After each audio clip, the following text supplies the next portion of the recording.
In today's video, I'm going to teach you how to edit Netlify website. We'll walk through finding your project, turning on the visual editor so content editors can work from a preview, reviewing web security settings, and opening domain configuration. Follow along in your Netlify dashboard and you'll be set. Start by opening your Netlify dashboard and head to the projects area from the left-hand navigation. This is your central hub for everything you host on Netlify. If you have a lot of sites, use the search bar at the top of the projects page to quickly filter by project name. When you see the project you want to update, click it to open the overview. From the project overview, go to project configuration. This is where settings that affect how your site behaves and is managed are organized. Inside configuration, select General. The General section holds foundational options for your project, so it's a good first stop when you're making changes that impact editors or workflow. Within General, locate the Visual Editor area.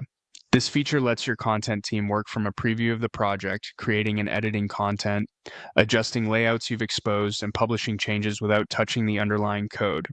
Enable the option that allows content editors and publishers to self-serve from a preview of your project. When you turn this on, make sure your team has the right roles in Netlify so they can access the preview safely. If you're using a framework with draft or preview URLs, confirm those are working so editors see accurate, up-to-date pages.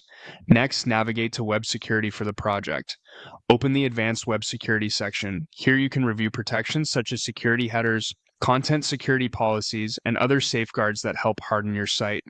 Start with recommended defaults if they're available, and be mindful that strict settings can block legitimate assets if they're not listed correctly. After adjusting, plan to test the site in a preview to confirm everything loads as expected. Finally, go to Domain Management and click Configure. This area controls your site's domain settings, including custom domains, redirects, and certificates. Use this page to confirm your primary domain is correct and that automatic HTTPS is enabled. If you change naming or domains later, remember that any bookmarks or links you've shared may need updating, and redirects can help preserve traffic. That's it. You found your project, enabled the visual editor for a smoother content workflow, reviewed advanced web security, and opened domain configuration so your site stays reachable and secure.